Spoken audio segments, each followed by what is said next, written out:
family. I grew up in Kennesaw, Ackworth, Georgia. You got any Georgia people here?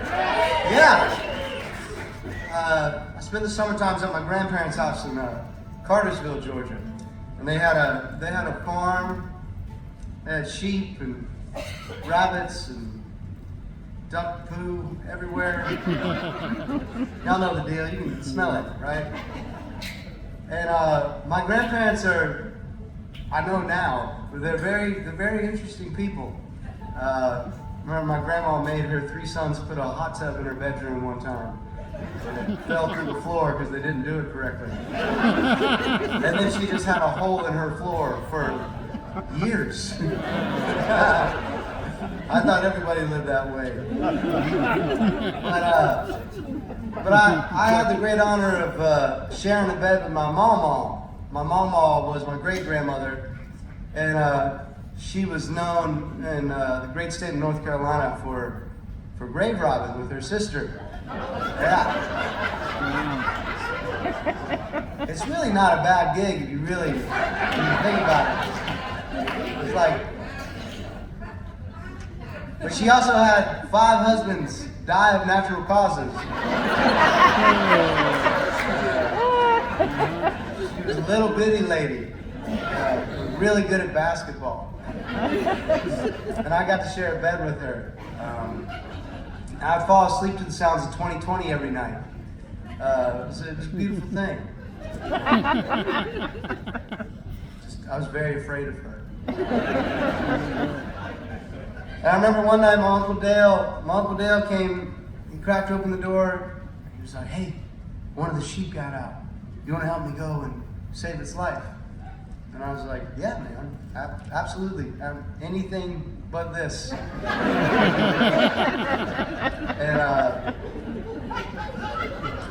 it was like 10 o'clock at night, right? And it was like, I was actually there for Thanksgiving weekend, so it was like really cold outside.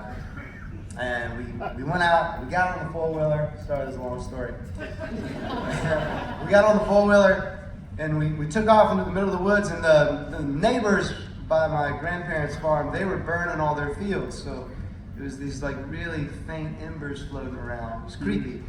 And my Uncle Dale was like, "Hey, if you hear something that sounds like a mountain lion," no, scratch that. "If you hear something that sounds like a lady screaming, it's a mountain lion."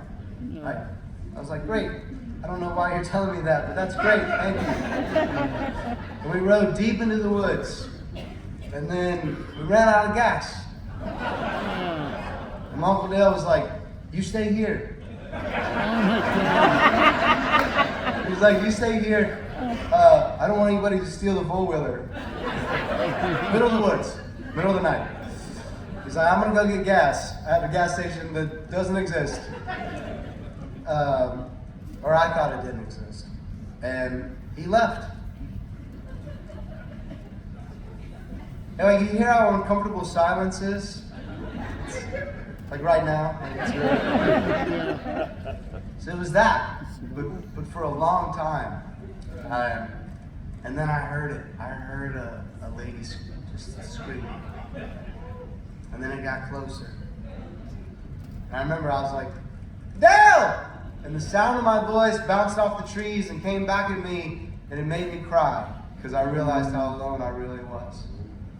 And then I saw his shadow stand up right in front of those embers, and it came at me real slow. And I said, "Dale," again, and then it got up on its hind legs, and it had human hands. And it grabbed my shoulders and screamed again. And it was Dale. It was my Uncle Dale. But I think the moral, my favorite part of the story is, then he just turned the four-wheeler on. We just rode home. It's great. There was nobody there to laugh with Dale. Just him and the wilderness and his 10-year-old nephew. And I'm grateful for it. It built character. It was a good thing. But I love my Uncle Dale. I love my Uncle Dale. And when my Uncle Dale's wife broke his heart, he was that year he was the champion of the Dixie Speedway. the racetrack where I grew up next to. And I remember he spray painted "I Still Love You, Katie" on the side of his car. It was romance. But he came and he stayed at my grandparents with us. And it was really the first time that I'd been around an adult that was really struggling with real pain. And he went to the county auction and he bought this horse that had actually gotten stuck in some barbed wire. And it had hurt its neck. Its neck was slit wide open and they were gonna put it down. My uncle bought it and brought it home, and he nursed that horse back to life. And I felt like I watched that horse bring him back to life, and I wrote this song about that memory. And this is Fire Red Horse. Right? Shoot. I messed up a little bit, but it's also a really easy song. Y'all want to watch Liz just get put to the test here?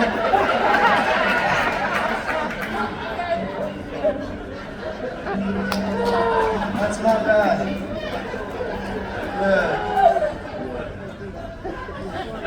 Fake Roses looks a lot like Fire Red Horse on the set list. That's my fault. I didn't write it at all. I'm lazy.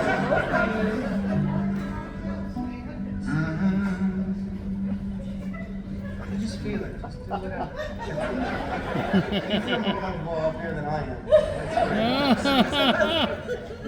The fire red horse that could not be tamed. He could not be broken. On Gold's red flame. His neck it was wounded. His breathing was sparse. His bondage is bloody.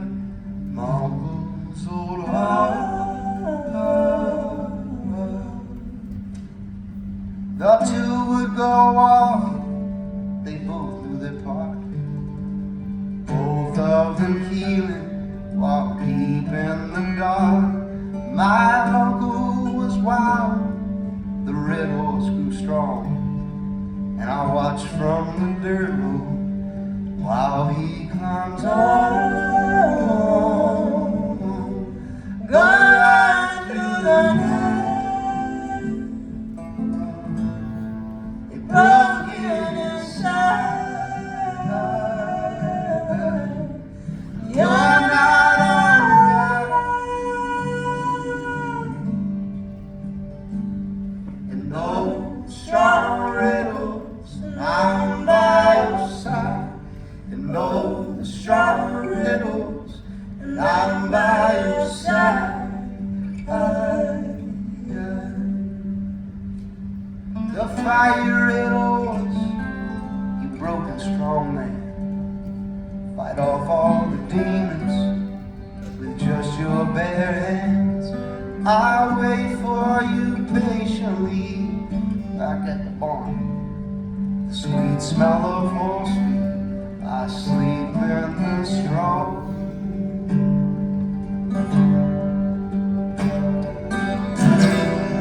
And the wind it would roll. And the rain it would fall, and the fire red horse, and you would go right through the night.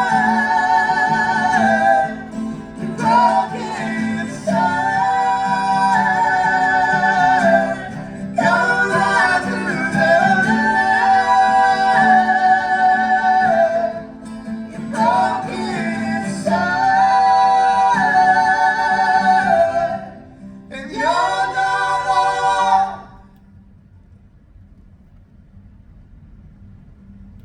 And no strong riddles, I'm by your side. And no strong riddles, and I'm by your side.